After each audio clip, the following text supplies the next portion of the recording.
No risk it, no biscuit.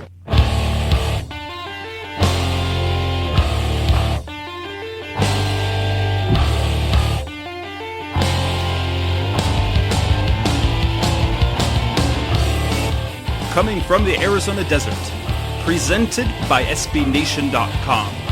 For Arizona Cardinals fans, by Arizona Cardinals fans, with outsider and insider's perspectives.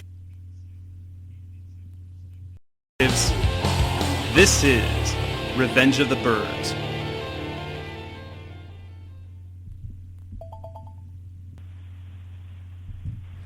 Hello, Arizona Cardinals fans. This is Revenge of the Birds Radio. I'm your host, Jess Root, for another show about the Arizona Cardinals, only this is not our all-Cardinals show. This will be the preview show for the Week 3 contest the Arizona Cardinals host against the division rival San Francisco 49ers. And to talk about the Niners and to bring on the show, is what we like to do each week when we can, is to bring on a writer or the manager of the SB Nation opposing site. This one is David Fucillo, Fooch, as he's known throughout SB Nation, who runs Niners Nation. Fooch, how are you doing today? Doing great. How are you guys doing out there? Well, out here, it's definitely better than some other times. It's been a good time out here in Arizona. I know the off season can't be said the same for how things went in the off season in San Francisco. What sort of is after 2 weeks of the season, what's sort of the feeling, what's the heartbeat of the San Francisco fan base right now? Well, I mean, after 2 weeks, it's hard to really figure out what's going on with the 49ers because obviously they had little trouble with the Minnesota Vikings in Week 1, beating them 20-3, and then they went into Pittsburgh and got thoroughly thumped. And, this is a team that there were a lot of questions coming into the season, and I think that's the Pittsburgh game really kind of raised some of those to a higher level where you're like, okay, yeah, there's some problems they need to figure out. So, this is a tough team to figure out. Well, you definitely had a lot of changes in the offseason, most notably a not very happy split between management and Jim Harbaugh. Then you had, the exit of some players to retirement. You've had injuries. First and foremost, don't want to delve so much into the past with what happened with Harbaugh, but I want to talk about now with Tomsula. Based on what we've seen so far, what you guys have seen so far, off-season, training camp, and first couple weeks of the season, how does a Jim Tomsula coached team look different than a Jim Harbaugh coached team? Well, I mean, it's hard to tell a lot through the first 2 games, but, like with training camp, there were a lot, they were much more conservative in terms of resting players. If a player was dealing with an issue, whether, whatever kind of injury it may be, the team was very conservative in their approach in getting him back. And it allowed the team to go into Week 1 with the shortest injury report in the league. They had one player with an injury, and he ended up playing. So their inactives were entirely healthy. So there's a certain they've kind of cut back in that regard. It's still obviously practice is still intense, but it's not quite the same as it was under Jim Harbaugh. Which I think again, that right now you've got a generally healthier team. That they have some bumps and bruises from Week 2, but generally speaking, this team is in better shape than a lot of 49ers teams have been in recent years. And what is the fan base? What is sort of the feeling towards what expectations are this year with a new head coach and a guy who's managed to be on the staff for quite a while and stick around and now is the head coach? I know there was a little bit of concern. Well, why is Tomsula the pick when you've got these other? But give us what are sort of what people are expecting from San Francisco this year? Well, I mean, like I said, through 2 weeks when you don't really know what's going on, that kind of reflects how it was in the offseason. You had people saying, well, this team's going to win 3 or 4 games. You had some optimists among the fans that were saying, well, this is a team that can still win 10, 11 games. When people ask me what to expect heading into the season, I just told them I really had no idea because, teams always go through turnover. I think, the 49ers lost fewer players this year than they did the year before, but the problem is that they lost a lot of notable starters. They weren't losing just random backups and reserves. They were losing, the franchise, the all-time franchise rusher and Frank Gore. You're losing both your starting cornerbacks. Patrick Willis, Chris Borrell, Justin Smith all retire, Anthony Davis retires. You've got all these guys that are leaving that are impact players. And so, there's really, expectations. I think expectations were generally low from a national perspective, and I think they were lower than one would expect or they were lower than you might expect for within the fan base itself as well. So, speaking of all those losses, of all those names you mentioned, which loss or losses will be the biggest losses moving forward? Well, the Anthony Davis loss is definitely, I would argue, is the biggest right now. He was their right tackle last year. This year they've got Eric Pierce at right tackle, and when they signed Pierce, he was expected to be a backup. And then Davis retired kind of out of the blue, and it has left the 49ers with problems where the right side of their offensive line is very problematic. And, there were better players that retired. Justin Smith, Patrick Willis were better players. Losing Frank Gore, obviously a big deal. But that Anthony Davis retirement, it happened, I believe, in May or June. I forget exactly. But when that happened, that impacted the offensive line quite a bit. And you kind of look at things. San Francisco had a reputation of having a really good offensive. Now you've seen some departures. How concerning is the offensive line entering this year, especially after having seen the play for first couple of games? Is there a concern that Colin Kaepernick and the running game, they're going to get the protection that they need? Oh, there's a big concern. They ran well in week 1 against the Vikings. The left side was better than the right side, but the right side was solid enough. But then week 2, the right side of the line really the line as a whole struggled, but the right side really struggled. Eric Pierce I think he gave up a sack and had 3 penalties. Jordan Devey, their right guard, really wasn't much better. And so, that right side of the line is a huge concern. That's going to be what makes or breaks this team this year. Mike Iupati leaving to Arizona, come over this way, and it looks like he's going to be playing this. He's on pace at least to make his debut for the Cardinals against the 49ers. Obviously, for the pedigree's there, the reputation is there. How was it taken, his leaving in free agency? I know there is some concern that there have been some concern over, especially the past couple of years, about his pass protection, but his run blocking is you hard to find a par. Was his loss expected, unexpected, and was there much of a reaction like, okay, that's a big loss, or they were okay with seeing him go? Well, it's disappointing to lose. You're right. He's one of the better run blockers in the league. There are not many offensive linemen that can block in the run game quite like him. But, it was expected that he was going to leave because even though he struggles at times in pass protection, his ability to block in the run was going to get him a sizable deal. The 49ers have proven that they don't overpay for guards and centers. They've paid decently for Joe Staley, and when they signed Anthony Davis to his extension, they paid a decent amount for that. But generally, they've let guards walk in recent years, and so it was not at all surprising. It's disappointing because you had to move Alex Boone to left guard, which resulted in struggles at right guard, and so that's a disappointment. But it was not surprising. Now, talking Colin Kaepernick, he's perhaps the lightning rod of this organization right now, especially nationally. All sorts of talent, dynamic playmaker. But then whether he was the same guy or it was just people just didn't see enough improvement, he took sort of a beating last year in terms of reputation. We're quite familiar with the guy that he worked with in Kurt Warner. And at least from because I didn't see their game against Pittsburgh. But I did see much of the game against Minnesota. And what I saw was a guy who, at least on the surface, you could tell wasn't always looking to run. He actually was keeping his eye down the field. Has that been a consistent improvement that you've seen out of Kaepernick so far, looking back at off-season, preseason, and then through 2 weeks? Because Bruce Arians even said it today, and we're recording this on a Wednesday afternoon. We'll probably we'll have this published on Thursday morning. But Bruce Arians says you have an improved pocket passer.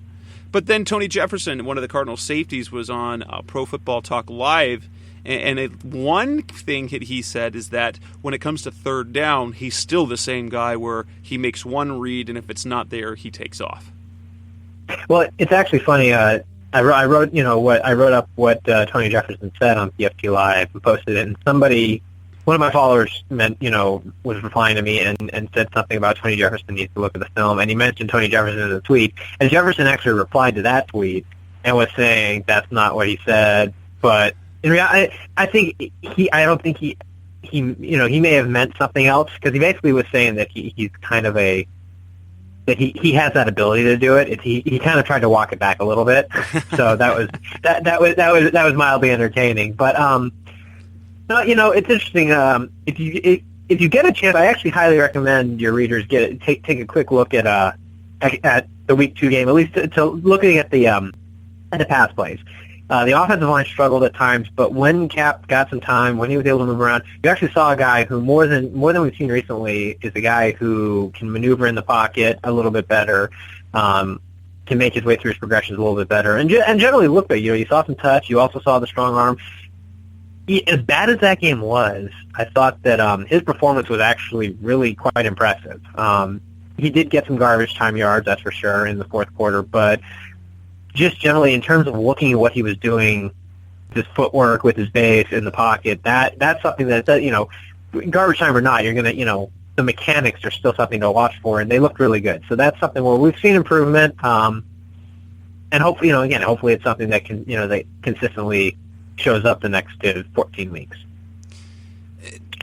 Looking back at some of the additions the Niners made, so you see guys like Reggie Bush, perhaps the biggest name of it. You've added Torrey Smith, among others. If you had to pick one, who do you think is going to be make the biggest impact of the guys that were brought in? At least we're talking veterans, the free agents they brought in, without talking the draft yet. Well, among the veterans, yeah, I mean, Reggie Bush, unfortunately, he played part of the first game and then got hurt, and that's Reggie Bush. Reggie Bush does that. Yeah, that's prototypical Reggie Bush. Yeah, exactly. But I think that if he's healthy, he's going to be an important player in Week 3 against you guys, just because of the fact that he provides a little something extra in that short passing game. So that's certainly of note. The thing that's worked for the 49ers is they did a lot of work the last couple of years in the draft where they were adding guys that weren't going to play immediately. So with Tank Carradine, with Justin Smith and Ray McDonald departing, Quentin Dial and Tank Carradine are getting more opportunities. Obviously, they signed your boy Darnell Dockett and then ended up releasing him. So that kind of brought up some opportunities for the younger guys. But right now, Torrey Smith is kind of the biggest impact guy at the moment. He signed him to, I think it was like a 5-year, $40 million deal, and he's something. He looked good against Pittsburgh. Again, he and Kaepernick connected on a 75-yard touchdown pass. But at the same time, you could see that Smith's threat of speed was able to impact the defense. They had to play off so Smith could get open on some of those little comeback routes.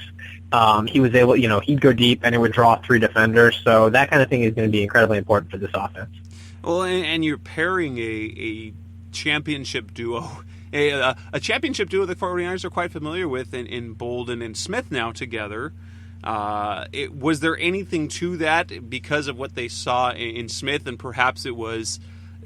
Is there any talk that there was Bolden in management's ear, or was it the fact that they saw the pairing of Bolden and Smith when they were in Baltimore that might have influenced the decision to add him? Well, I think it definitely, seeing what I'm sure Anquan Bolden had very positive things to say about Torrey Smith, and the 49ers needed to add a speed threat. They didn't have, last year they had Bolden, Crabtree, and Stevie Johnson, and their speed threat was basically Brandon Lloyd and Vernon Davis. Brandon Lloyd, obviously, he's getting a little old. Vernon Davis had an awful year last year, so they needed a true speed threat at wide receiver, and Torrey Smith was the best one on the market. He was the guy that brought that extra gear that they just didn't have, and he was far and away the best option in that regard. Looking defensively, kind of, especially now against Minnesota, perhaps, outside of the San Francisco area, we could say that performance was very surprising. In part, there are a lot of people who thought the Niners were going to look like a dumpster fire this year. And on the other part, where people believed that Minnesota was going to be a much improved team, kind of a sleeper team for the playoffs, yet San Francisco really dominated that game. In contrast, then you see a game against Pittsburgh, and just the one thing that you see is, well, Pittsburgh's really good offensively. Do you see which of the two? Do you think your team is more one or the other? I'm not saying they have to be completely one or one completely the other, but if you had to guess, which play will you see more of? Because what we saw against Minnesota is a very physical team. I dare say that it sort of matches the personality of Tomsula. And then against Pittsburgh, they're just completely out of their depth in terms of facing that premier offense. Well, obviously, I would certainly prefer that they beat the team against Minnesota, but I think it's actually quite reasonable to say that they are both teams. That this is a team that is going to be a bit schizophrenic and a bit inconsistent week in and week out. Where I don't think they're very predictable. I don't think that they're necessarily. On average, you're talking about teams somewhere in between, but it's not even that they're like, well, they're not as bad as they were against the Steelers. They're not as good as they were against the Vikings.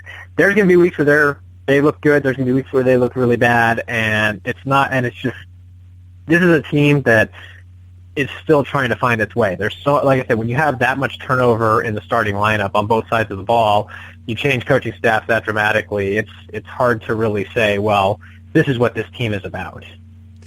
And as you look at now, the concern then, if you look at defensively, obviously offensively, you say the concerns the offensive line. Can they give Kaepernick the protection he needs?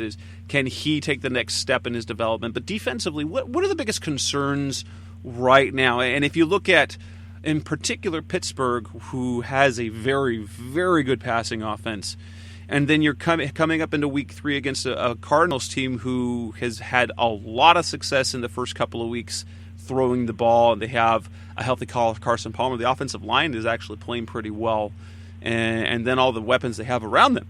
How much of a concern is it for stopping the passing game, especially with the turnover of the secondary? Well, it's going to come down to the pass rush. The 49ers, I think the 49ers secondary against the Steelers, it was an execution issue as opposed to a talent or a scheme issue. I think we saw several instances where Ben Roethlisberger is great on those, the quick routes, and reading those blitzes. And there were several instances where Eric Reed was playing up close, and they would they would snap the ball, go to the pass, and he would cut back to go help Kenneth Acker, the second-year cornerback, and he just couldn't get there in time. And so I think it was Antonio Brown on a couple of those plays, maybe Darius Hayward-Bay on one or two, and they couldn't get, they weren't able to get back in time, and Roethlisberger just picked them apart. And so Palmer's obviously a very, very quality quarterback. He knows what he's doing. He's with his veteran experience, he's I don't know that I'd say, well, he's the same as Ben Roethlisberger, but he's a very talented quarterback, and he's going to be able to pick that kind of stuff apart. And so, yeah, I'm very curious to see what Mangini brings in terms of stunts and other disguised blitzes to try and get to Palmer, because if they can't get to Palmer, it's going to create problems for them. Let's look at just a few individuals. Carlos Hyde, how good is he going to be this year? He looked incredible in Week 1. I think he's one of the. I honestly think he's one of the better running backs in the league. The question is how much he's going to show with that offensive line. I think there's definitely areas where he needs to improve. He's still got.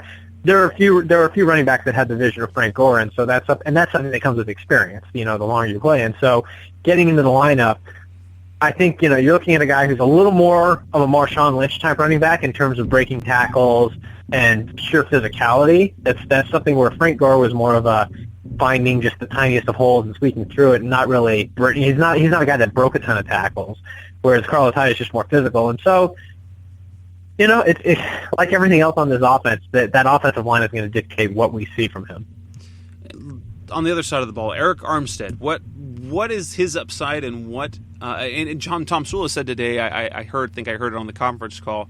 I didn't hear the conference call, rather, but I heard that it was said that basically the reason why Dockett isn't on the team is because Armstead made as much progress as he did. What is his upside, and what can we expect from him this next week in terms of play? Well, I mean, I think that, like I said, there's been there were comparisons made to Calais Campbell. Darnell Dockett made that comparison. Bruce Arians said that today in his conference call with the 49ers media.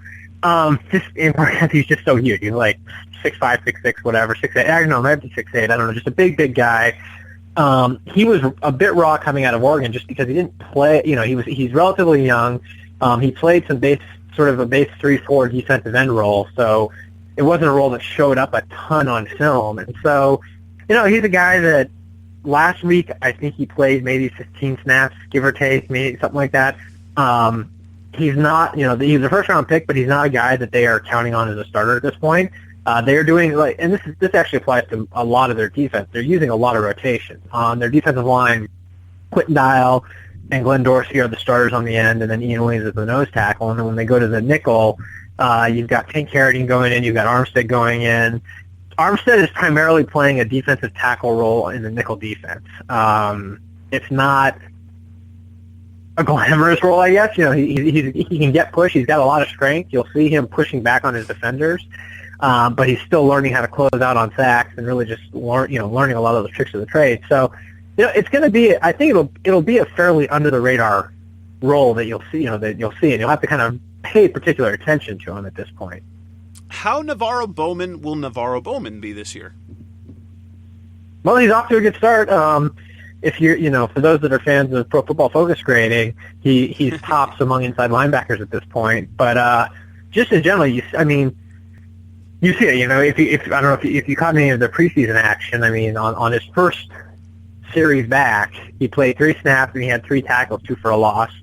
It's something where it'll be interesting to see. It'll be interesting to see come the middle of the season, end of the season, if he's wearing down at all, how his stamina is. I think things like that are going to be important to watch for, and generally in the third and fourth quarter of a lot of games will be something to watch for. But he's for a guy coming off an ACL injury, he's looking really good. All right, looking forward to the Cardinals. Where do you see the Cardinals in terms of matchup? Where will they match up the best for the 49ers? The most favorable matchups in terms of what the 49ers like to do?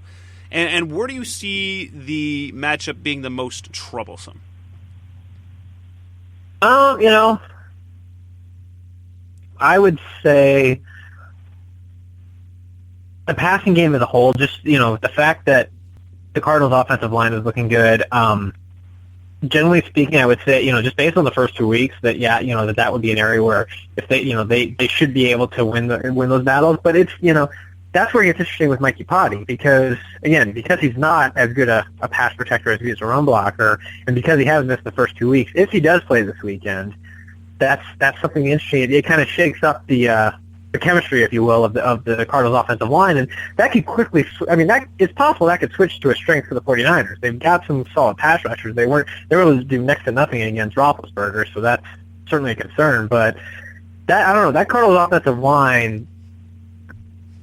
It's hard to, as good as they've been, it's really hard to tell what to expect.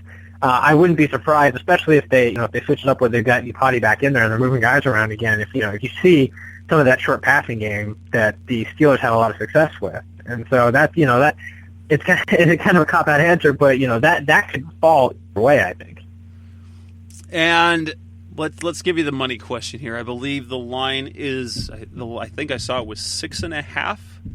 In favor of the Cardinals. And if you were a betting man, I don't know that you are or not, where would you put your bet and why? Well, I grew up in Las Vegas, so I am a bit of a betting man. And personally, I wouldn't touch this game with a 10-foot pole. I think the 49ers are 10-2 against the spread in their last 12 games at Arizona. They're generally, I think they're like They found, they've been very successful in recent years against the Cardinals. But, that, I honestly think betting stats go out the window with this team just because, as I said repeatedly, nobody really, nobody can really say with certainty what this team is about. I think getting back on the, in a better time zone, a more favorable time zone this time around is definitely a plus. I do think the 49ers can win this game. A lot of it's going to depend on how well that offensive line performs. If the offensive line performs well, I think the 49ers win outright. If the offensive line struggles, I think Arizona is going to cover. All right. That's David Fucillo talking San Francisco 49ers, giving a little bit of a sneak peek as to what we will be seeing this weekend at University of Phoenix Stadium as the San Francisco 49ers visit the Arizona Cardinals. You can follow now. Fooch, do you have I don't recall. Do you have a personal Twitter account as well? I know you run Niners Nation, so definitely visit NinersNation.com, and we're going to be trading some content. So you will definitely see from stuff from him and their stuff from me. So we're going to be trading content the rest of this week. How can our fans follow you and your site on Twitter? Well, 49ers stuff is just at Niners Nation.